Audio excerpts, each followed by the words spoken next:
cutting regulations. The White House announces changes to environmental laws in an effort to boost business. And there's also a shakeup in the re-election leadership. Coronavirus crisis. Lawmakers battle over what should be included in the next funding package. We're on Capitol Hill. Nuclear threat. The Secretary of State weighs in on whether President Donald Trump will meet North Korea's Kim Jong-un before the 2020 election. And honoring a saint. A church in California named for St. Junipero Serra receives a special designation from the Holy Father. On EWTN News Nightly for Thursday, July 16th, 2020.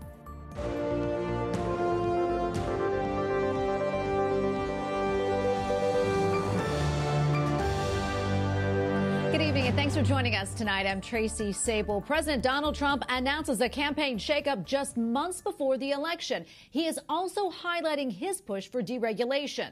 We have reaction tonight from one of the nation's governors, and the press secretary answers one of our questions about online schooling. White House correspondent Owen Jensen reports. Owen?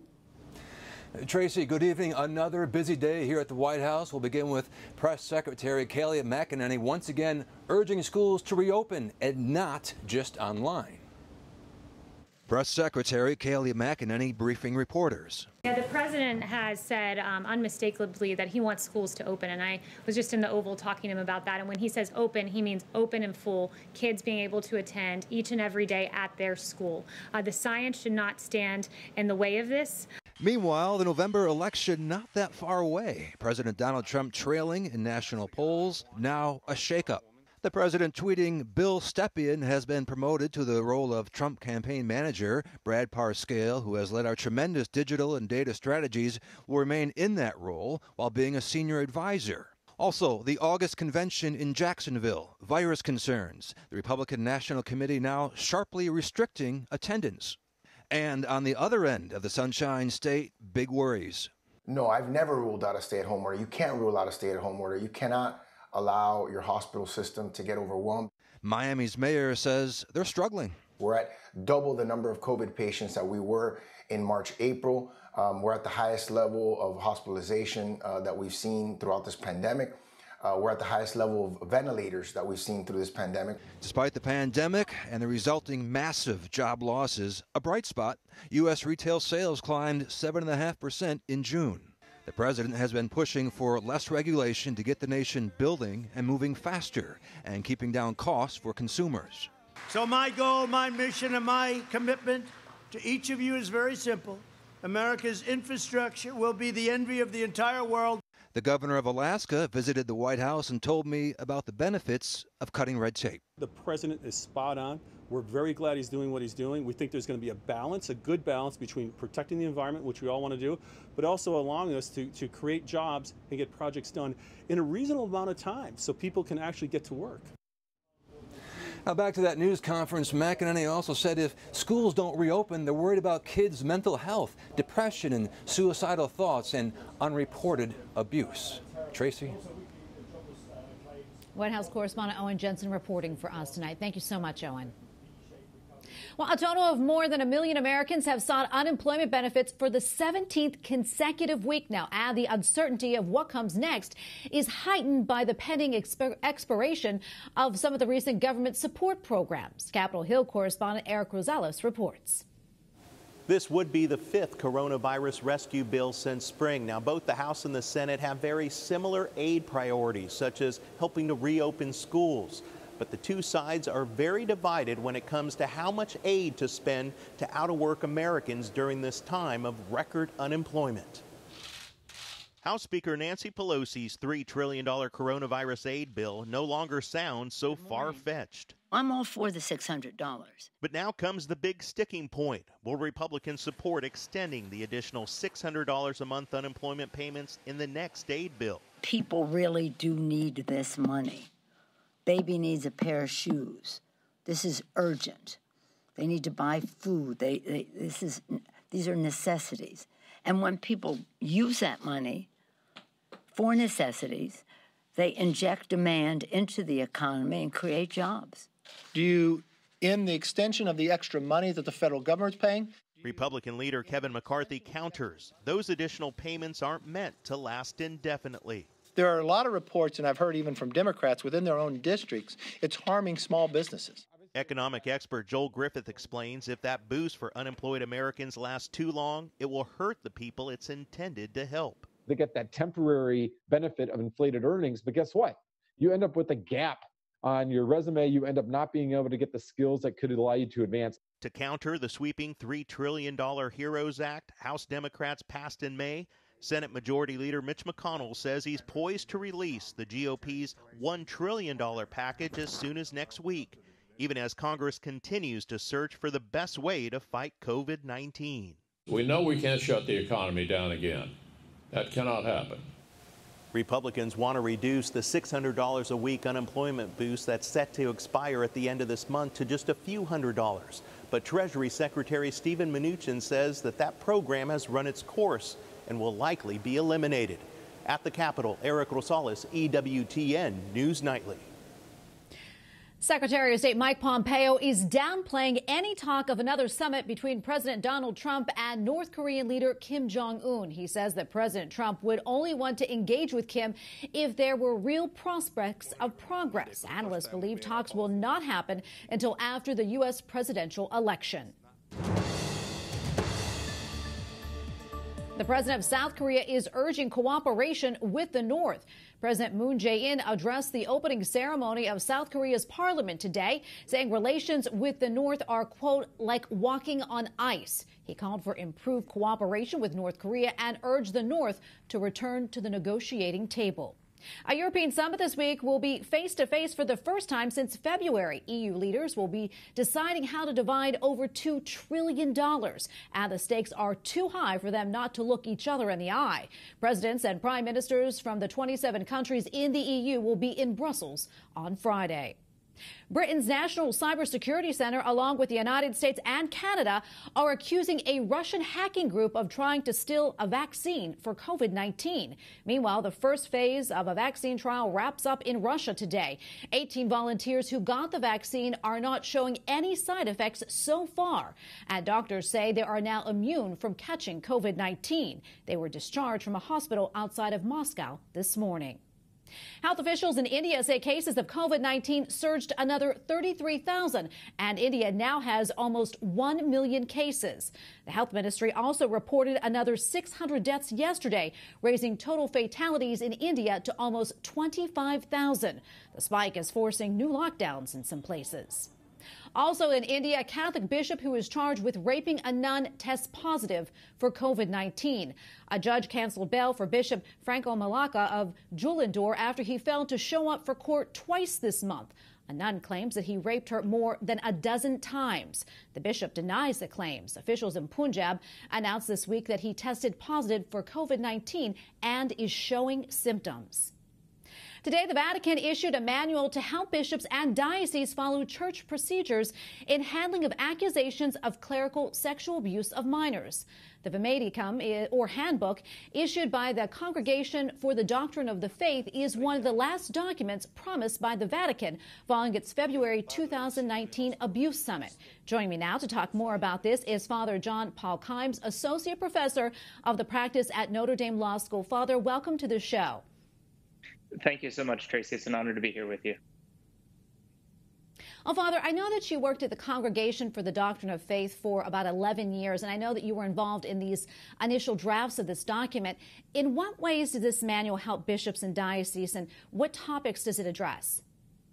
Well, it addresses exclusively the topic of accusations of clerical sexual abuse of minors. So it, in that sense, has a very narrow scope. What it does is it broadly explains the procedures of exactly everything that needs to happen from the moment a bishop receives an accusation to the very moment of judgment. So this manual, the Vademecum, is just that. It's a handbook. It's designed to help those bishops in dioceses, particularly where they don't have enough canonical experts, canon law experts, to follow procedures precisely as they could. The other thing that it does, and speaking from experience at the CDF, what it does is it allows dioceses to send documentation that's better prepared to the congregation, which will help the congregation in return to respond more quickly to the diocese and then ultimately to resolve cases more quickly. In what ways does it help to protect the victims, and also how does it protect the rights of those accused? I think it helps particularly with the victims, and this is the first time when a victim can look at a single document and say exactly step by step what's going to happen from the moment that the victim makes their accusation. From that very moment, the victim will be able to follow along by reading through the vademecum, which is not a long document, and it doesn't particularly use technical language, or when it does, it explains what that technical language is. So it allows the non-expert, if you will, and particularly victims, to be able to follow a case along. So a victim could ask the local diocesan authorities exactly, where is my case? Have we finished the preliminary investigation? Have you informed Rome?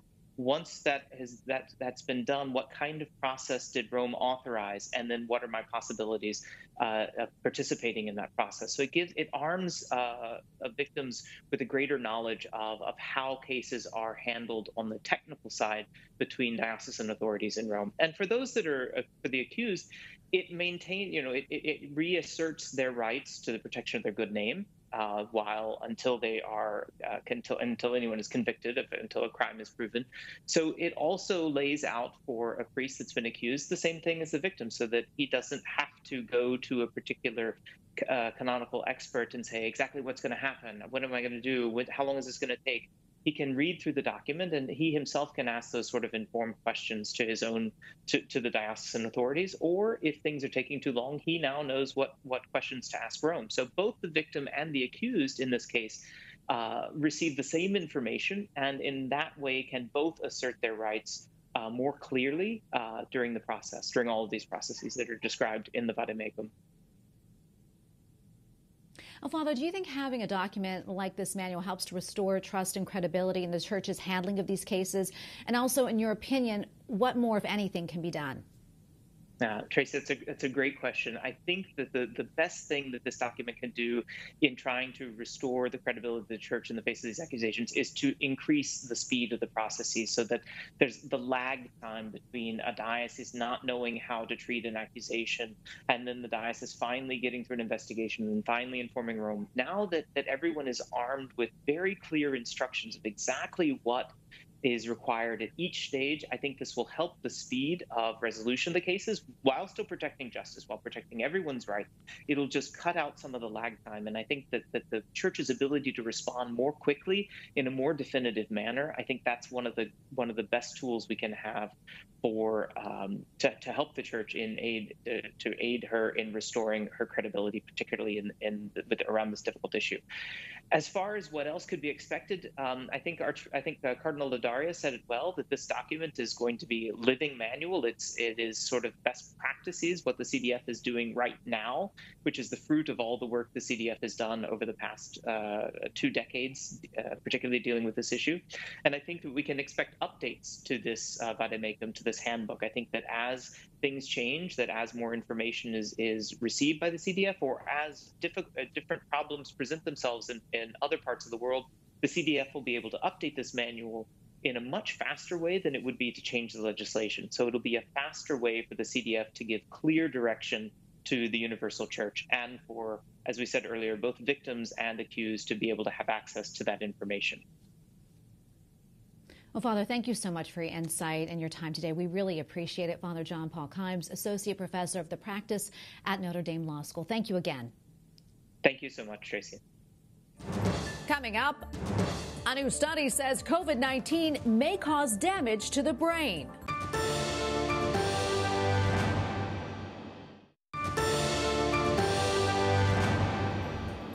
A new study out of the UK finds COVID-19 may cause neurological complications, including stroke, nerve damage, and potentially fatal brain inflammation, even if the patients did not show severe respiratory symptoms associated with the disease. Joining me now on Skype to talk more about this study, as well as COVID-19's effects on the brain, is Dr. Thomas Zabiega, board-certified neurologist and member of the Catholic Medical Association. Doctor, welcome to the show. Nice to be here. So the study looked at people across a wide age range, 16 to 85. What were some of the findings? Well, what they found was that there was an increased incidence of three neurological disorders. One was stroke, which we know there's a risk with patients who have COVID-19 because there's an increased stickiness of their blood, and so they're more likely to form clots, and those clots can block blood vessels to the brain and cause a stroke. The other two disorders were autoimmune, meaning especially the most prominent one was ADM, which stands for acute disseminated encephalomyelitis. In that condition, the body, the immune system, which has fought off the virus, senses there's some components of the myelin, the covering of the brain, that is similar to the components of the virus. And so it attacks the brain and the spinal cord, thinking that it's the virus, and that can cause neurological damage. And the third condition, Guillain-Barré syndrome, was similar to the ADM in that the myelin is covering the peripheral nerves, the nerves of the arms and legs instead of the brain, and those are attacked. And that can also cause some disability. There's actually three things that I want to just sort of point out with the study that I thought were important. One is it was done in a very prestigious medical center, the Queen's Square Institute of Neurology, so like a Mayo Clinic of neurology in Great Britain, and so it doesn't necessarily correlate as well with what has been reported in the community hospital setting. The second issue is that all these conditions are treatable. In fact, stroke, if caught early on, is reversible, and the ADM and the Guillain-Barré can be treated quite effectively with minimal to no disability if treated appropriately. And the third thing that came up was my concern was that because these were autoimmune disorders that came up because of the effect of the particles of the virus being similar on the myelin, I'm concerned that they have to look more closely when they develop vaccines, because vaccines have viral particles, that is something that they look at when developing a vaccine for this condition. I know the COVID-19 pandemic has been compared to the 1918 flu pandemic. Did we see the same kinds of neurological issues during that or following that outbreak? And are there any takeaways that may help us?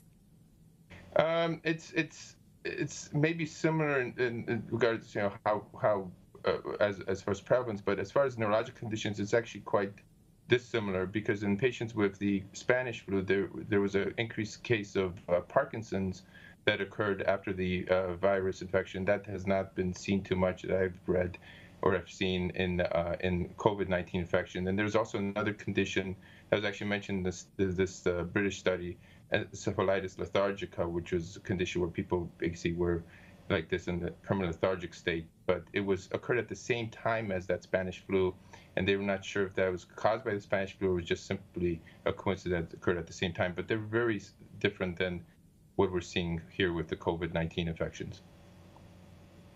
Well, thank you so much, Dr. Zabiega. We really appreciate your time and your insight today. Okay, you're welcome. The United States has carried out its second federal execution this week. Wesley Ira Perkey was put to death by lethal injection early this morning. His lawyers say he had dementia and was not fit to be executed. He was convicted of kidnapping and killing a girl in Missouri. Before his execution, he said he regretted the pain and suffering that he caused. The Archdiocese of Washington says in a statement, quote, "The death penalty brings social harm that must be recognized. A disproportionate number of people of color and persons with intellectual disabilities are unjustly sentenced to the death penalty and executed each year." It continues, "As Catholics, we are called in prayer and action to oppose injustice, which stands in conflict to our belief in the dignity of all persons, regardless of race, ethnicity, religion, or social status." Up next, the Vatican honors a church in California named for St. Junipero Serra. We'll explain. Plus, a closer look at an online world pilgrimage at Our Lady of Lourdes in France.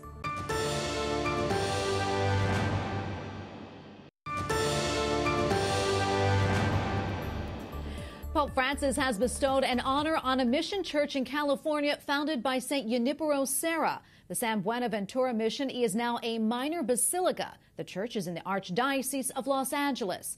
Archbishop Jose Gomez says the designation means the building now stands on holy ground. It is the 88th U.S. church to receive this designation.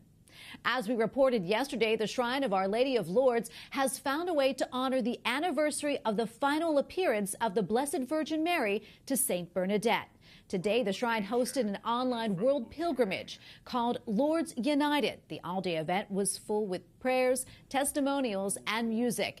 It was broadcast live in 10 languages. It took place on the anniversary of the Virgin Mary's last appearance to St. Bernadette in 1858.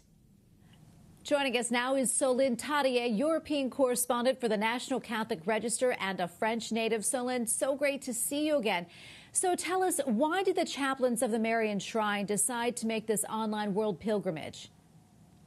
Well, it was originally supposed to be a proper pilgrimage at the shrine. The chaplains were so thrilled and inspired by this whole communion of prayer during the pandemic, especially during the novena to the Immaculate in March, that they wanted to organize a big event to celebrate the end of the epidemic and of the quarantine on the occasion of the anniversary of the last apparition of the Virgin Mary at the Grotto of Lourdes.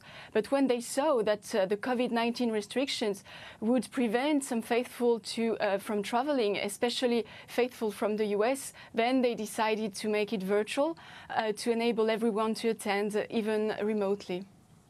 Solène, were there spiritual benefits for those taking part online or on television?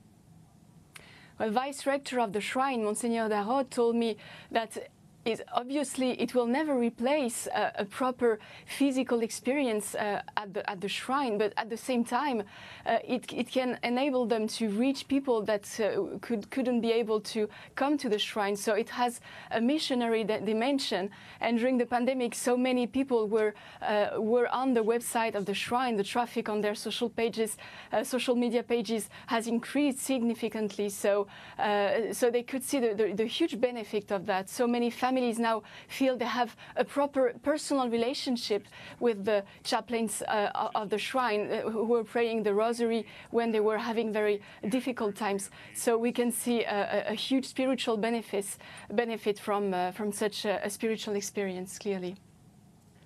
I know the event was also meant to be an appeal for donations for the sanctuary. Can you update us on the situation at Lourdes? Well, Lourdes entirely depends on donations. The quarantine has had a very negative impact, obviously, both on the shrine and on the whole city of Lourdes. There are usually about 15,000 to 20,000 pilgrims every day, and there are now about 4,000 pilgrims. So it is having huge consequences.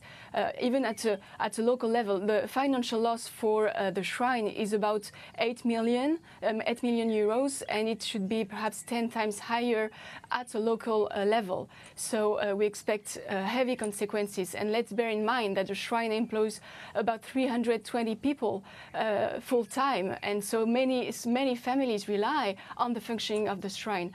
So all these people that make this holy place live, hope, and expect more donations to come, even if, like they told me, it is also an occasion for them to abandon themselves to divine providence. Well, Solène, thank you so much for your time today. We always enjoy speaking with you. Solène Tadié, European correspondent for the National Catholic Register. Thank you again. Thank you. Thank you, Tracy. Thank you for having me. And we thank you for watching tonight. For the entire EWTN News Nightly team, I'm Tracy Sable. Good night and God bless.